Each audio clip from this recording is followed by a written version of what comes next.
By the way, while I mentioned spinach is a funny species. It is dioecious. There are male plants and there are girl plants, kind of like like us, of course, and also like yew plants. And there's certain species where you have guys and girl plants, and you can often tell them. No, it's not always that obvious which are the males and females. But the main way to be sure you have to have some of both, obviously, is to have an adequate number of plants total. So there's a good chance you're going to have enough males to do it. If you end up with all females or all males, then you've lost it. So, and it's also a wind pollinating crop, for what it's worth. So they're a little bit more problematic. But if you have a decent population size, that's another. Let's digress to that a moment. Population size. How many is enough? With corn, let's say some sweet corn variety you've got, you want to save seed from it. 3 ears will probably give you enough seed for your next planting. You don't need a lot of them.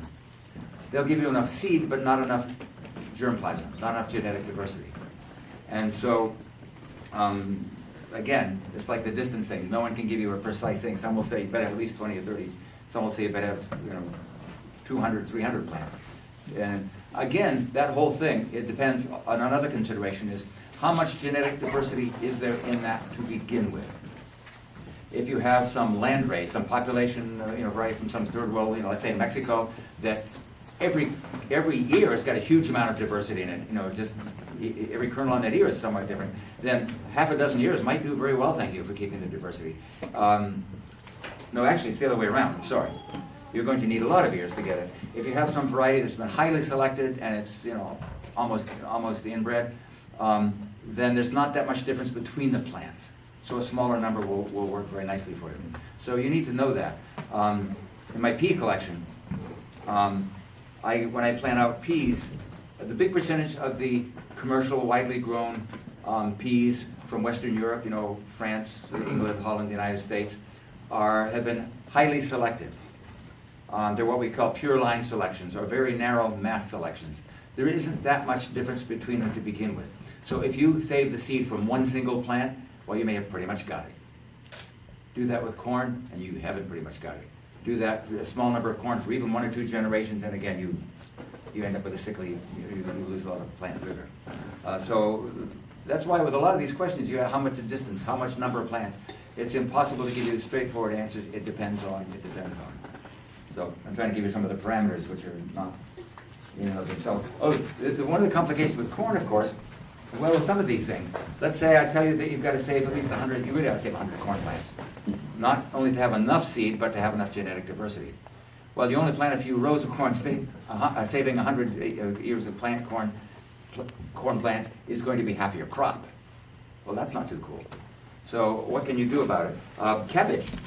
I tell you, you got to save at least 20 or 30 cabbage plants, and I only grow 40 cabbage plants, so again, you're throwing away half your crop. With field corn and popcorn, it's not a problem, because the seed is the crop. The crop is the seed. But with something like sweet corn, you can't have your cake and eat it too. If you eat it at the sweet corn stage, you don't have seed. One of the solutions to that is 1 year only, you grow 3 times as much corn. You get a whole lot more than you're going to eat. You get a whole lot of big gene pool, and you save a lot of it. Henceforth, and that seed properly stored, which I'll get to, properly stored, you'll have enough corn for the next 5, maybe 10 years. And then maybe next year, you save a lot of seed of another one of your favorite sweet corns, and you get enough reserves. So in your main garden, you can have 10 varieties of corn. And you don't worry about them being pure, because those are the ones you have backup seed of. Cabbage, if I tell you got to have 30 or 40 cabbage heads, and again, it's a lot of your crop, you can't have your cake and eat it too. Or can you? There's this cool thing I do, and it works pretty well, most of the time. Wouldn't work commercially at all. It's not totally reliable, but particularly well with Brussels sprouts. You can break off, or better yet, slice off the Brussels sprouts. And every place where the Brussels sprout forms those little triangular, those bud scars, that's where the second year, flower stalks are going to originate from. So breaking them off, you could do some serious, you could tear it out. Snipping it off, even if you leave a little Brussels sprout behind. Again, it won't work very well if you're selling them, because they're going to fall apart. But if you're going to use it, no problem. And so you can have your Brussels. Same thing with cabbage. I know of at least 2 ways of doing it. A friend of mine with the Swedish seed organization, Sesam, told me about a way that he did it. He would take the whole cabbage plant, pull it up, roots and all, knock a lot of the loose dirt off, but not all of it, and handle it kind of carefully because it's still dirt there.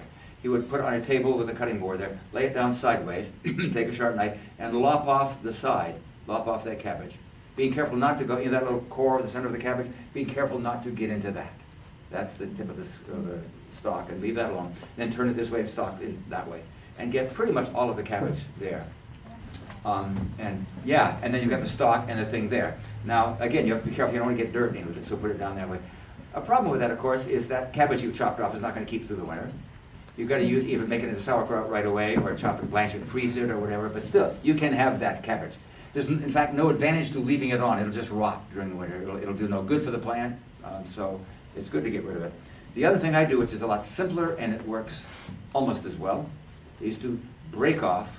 Sometimes I slice, but usually break off the cabbage head, leaving as much. I'll usually pull away the big out wrapper things. I want to leave as much of that stalk as I can. So get the head off and lop it off and store this stub, this cabbage stub with its roots on it. Put them in a plastic bucket, put them in the cellar. Again, we haven't got to the details of the biennial thing, but that's our next stop. And it depends on your cellar and your storing arrangement. Working in the ground, they'll all freeze and rot, even in here. Putting it in a good type of cellar, one of two things can happen, either of which is not good. It might dry out and wither, shrink up to nothing.